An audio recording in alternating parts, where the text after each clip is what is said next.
Hey, Friendo, Steve here. And Larson. And welcome back to Going In Raw News Brief. The power's out of my home, so I'm invading my sister's house right now. So that's why things are weird here. So I got pictures I got pictures of my kid up here. It's not your usual background. Backdrop. No. Where's my giant head? That's going away anyways. But you know, damn it, we're gonna do. Oh, my dad's texting me now. We're gonna do the news here. Even with the craziness that's been going on over by my house. No power for like 15 hours now. That's crazy. That's crazy. Yeah, I know. Seriously.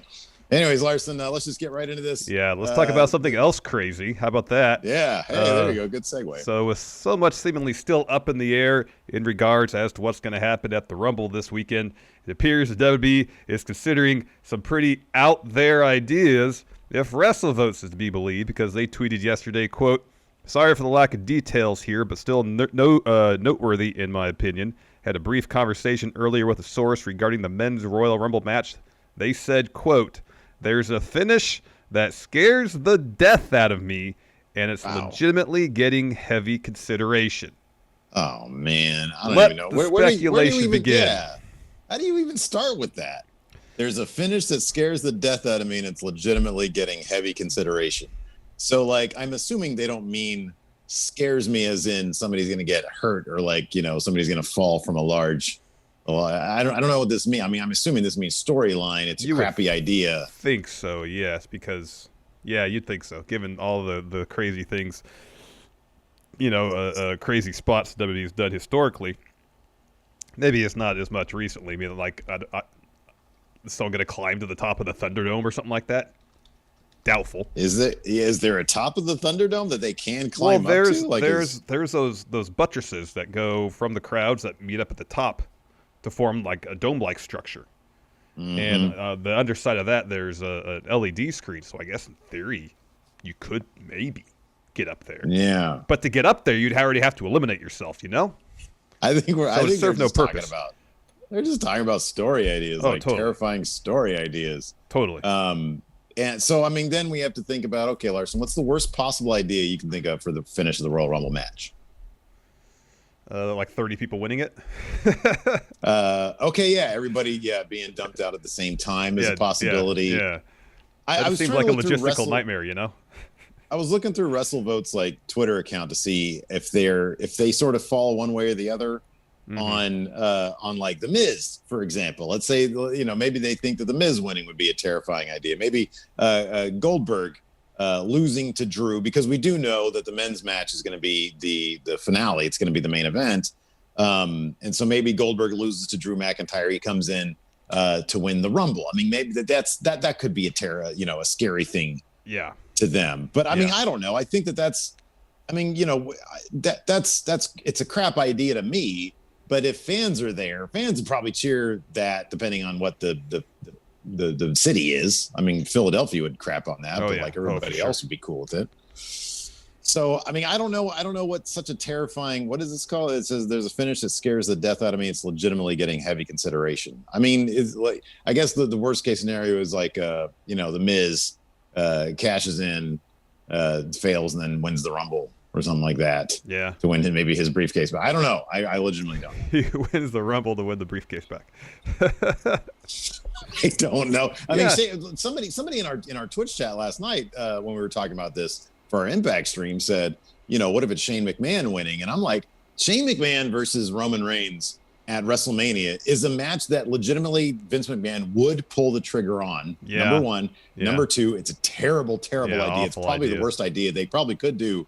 But, if you think about Roman Reigns being the tribal chief at this point, exercising his power, politicking his way into various things, Shane McMahon representing WWE proper, representing Vince McMahon, trying to wrest that power away from Roman Reigns. Mm-hmm. That's a possibility. It is a possibility. It is a possibility. Do we want to see it? Not really. No.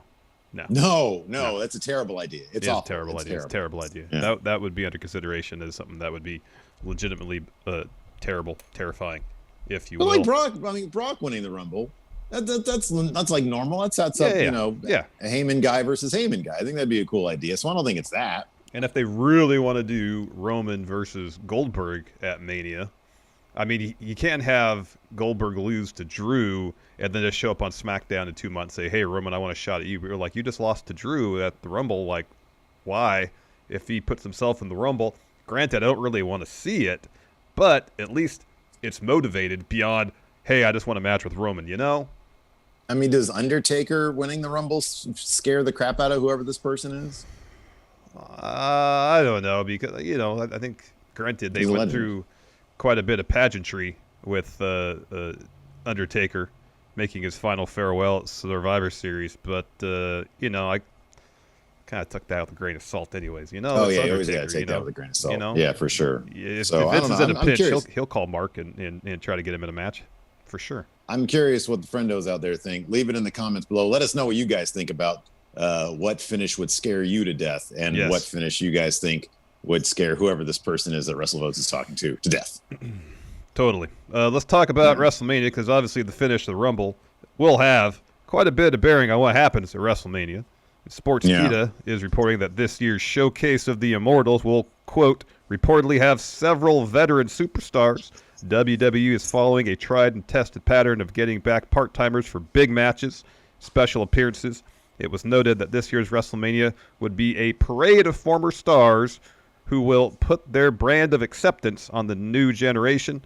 Sportskeeda mentioned that their source claimed that John Cena, Steve Austin, Hulk Hogan, Scott Hall, and Kevin Nash could make appearances at Rumble. Of course, we've heard, I believe it was WrestleVotes again, said Goldberg and Cena being at Mania were seemingly, you know, highly going to happen.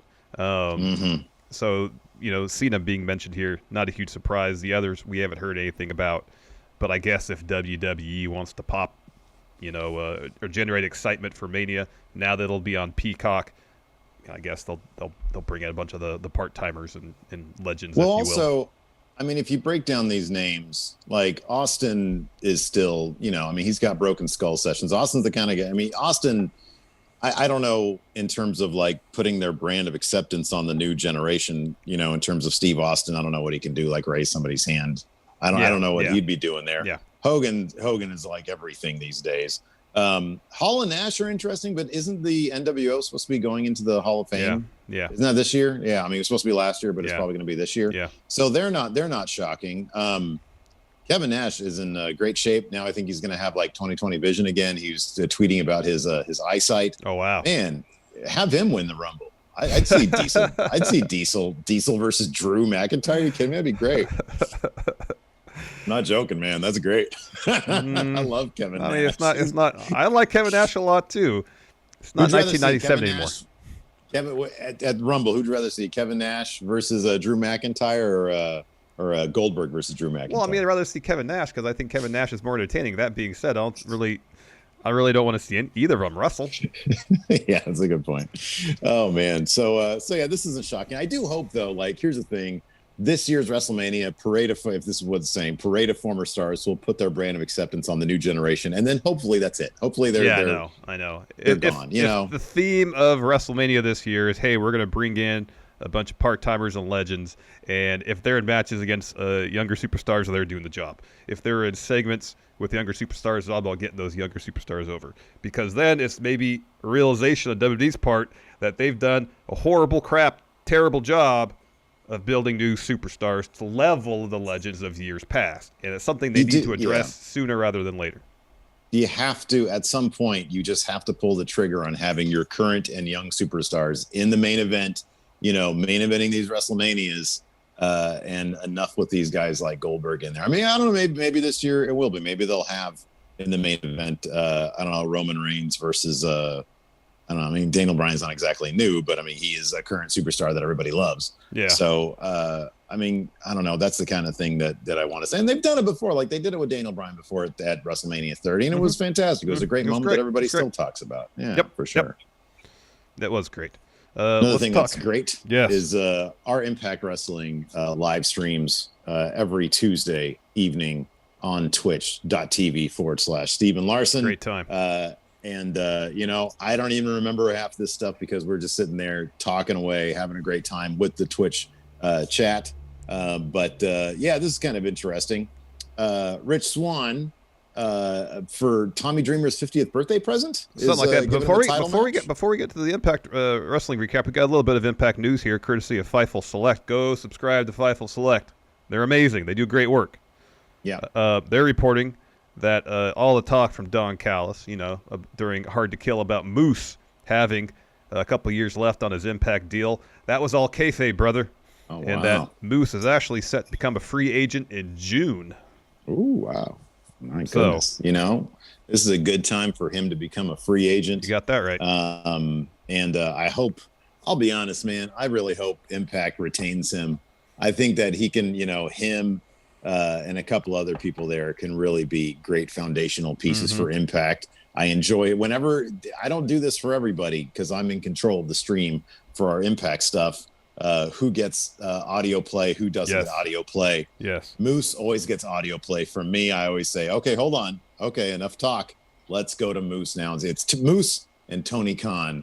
Yep. And then, of course, the Steiner Math promo, which they play at 6:30 p.m. on the dot. Every week. On the dot. It's a certainty. Oh, man. 100% chance that promo will get played at 6:30 on a weekly basis. 166% chance we're going to get there you go. Scott Steiner at 6:30. They played that last night. Now let's dive into this Impact recap.